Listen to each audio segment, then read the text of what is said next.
Justiça Federal, Justiça do Trabalho, por exemplo, que pertence à esfera federal.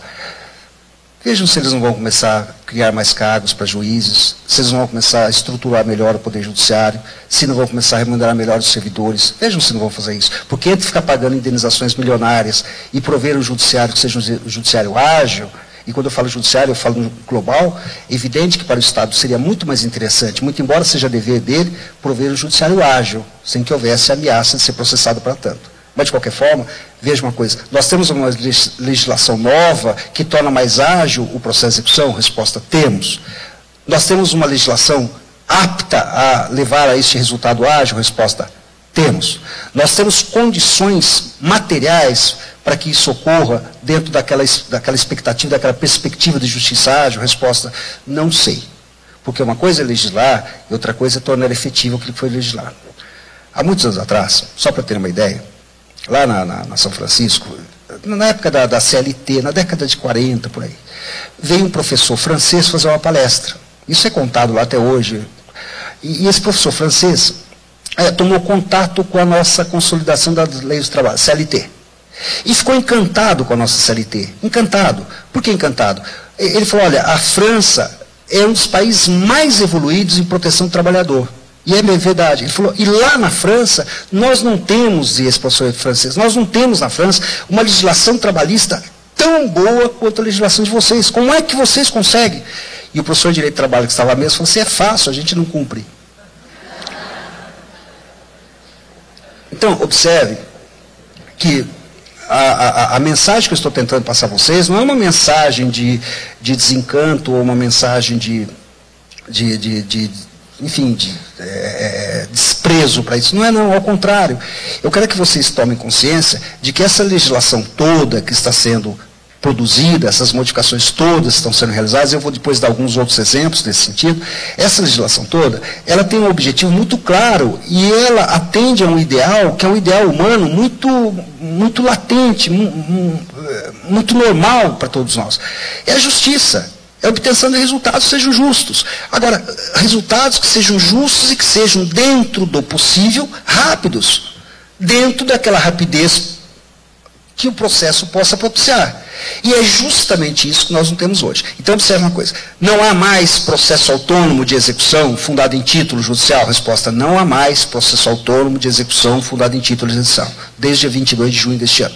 Não há mais processo de embargos à execução quando a execução for fundada em título judicial? Resposta, não há mais processo de embargos à execução quando a execução for fundada em sentença. Hoje há impugnação.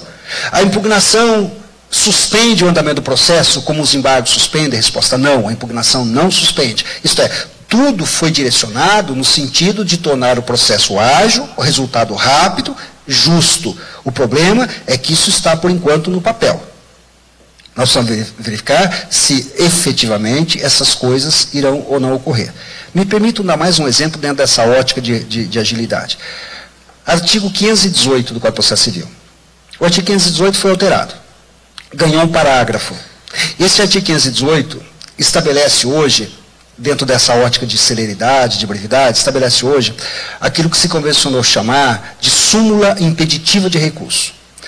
Também me permite exemplificar, e sempre me dirigindo aos alunos, aos estudantes. Nós temos aqui juízes presentes nesse auditório. Um deles dá uma sentença. Contra a sentença, apelação.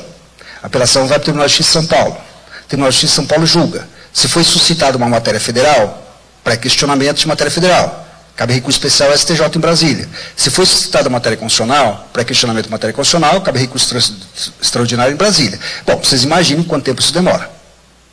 Agora vejam, se o juiz daqui de Ribeirão Preto decidiu matéria jurídica e decidiu com base em súmula do Supremo Tribunal Federal, olha que interessante, ou decidiu com base em súmula do Superior Tribunal de Justiça, vejam, se o juiz daqui decidiu aplicando uma súmula, isto é, uma orientação a respeito de matéria jurídica, oriunda do tribunal mais importante do Brasil, que é o Supremo, ou de mais importante tribunal em matéria federal, que é o STJ, qual é a chance que o derrotado tem de ganhar em São Paulo?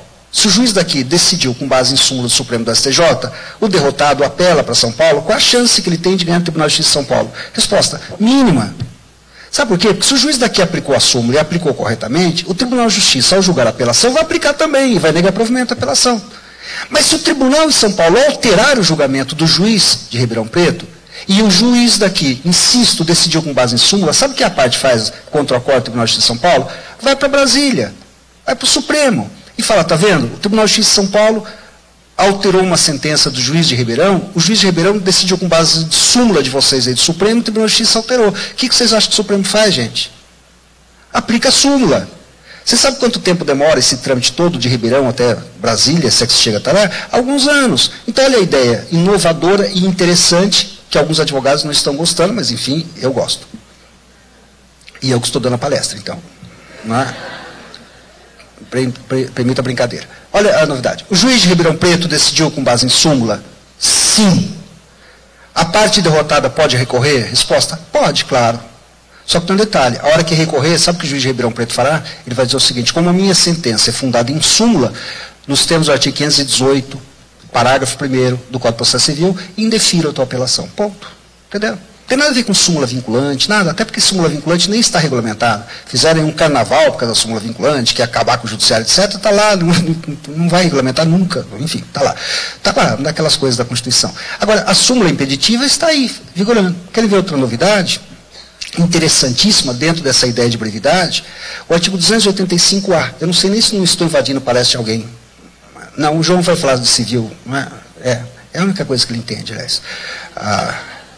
Eu estou brincando, gente. O professor João Batista foi meu aluno na faculdade, é meu professor hoje, nós somos amigos de longa data e eu tenho toda a liberdade para fazer essa brincadeira. Mas tudo que ele sabe, ele aprendeu comigo. Então, ele aprendeu muito pouco. Eu estou brincando porque eu sei que ele vai, como ele vai falar por último, ele vai fazer alguma brincadeira também, eu estou só me preservando e já me antecipando. Mas eu estava dizendo o seguinte, não entendi. Ele vai desforar em seguida, né? Mas eu estava dizendo o seguinte, que esse artigo 285A, por exemplo, olha que interessante. De novo, me permito utilizar o exemplo aqui do Judiciário de Ribeirão Preto. Imaginem, tenha sido proposta uma ação, e imagine que para julgar o pedido, porque o que importa é isso, é o julgamento do pedido, é o julgamento mais importante. Vocês todos, mesmo que estão começando a faculdade, não sei se há aqui quem está iniciando, sabe que o juiz não pode julgar nem fora, nem além do pedido, etc. Pois bem, para julgar o pedido, antes o juiz tem que enfrentar e resolver as controvérsias que surgem no curso do processo.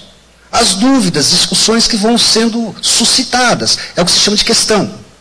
Ora, para julgar o pedido, ele tem que antes resolver questão ou questões. E há duas ordens de questões. Primeiro, questão de fato. Aconteceu, não aconteceu, foi assim, foi assado, isso depende de prova.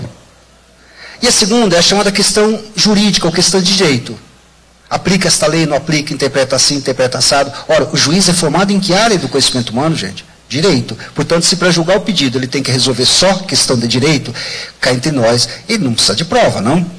Imagine o juiz chamando uma testemunha e chegando no dia da audiência, fala assim, seu João, o senhor está aqui como testemunha, promete dizer a verdade, se o senhor comete crime falso testemunho, eu gostaria que o senhor me respondesse o seguinte, que é que o senhor acha que o artigo 5º, caput, e inciso 1 da Constituição Federal estabelece a igualdade formal ou a igualdade real? Ora, se ele não sabe isso, ele não podia estar ali presidendo a audiência, concorda? Isto é, quando a matéria é só de direito, o juiz julga o pedido com base no seu próprio conhecimento.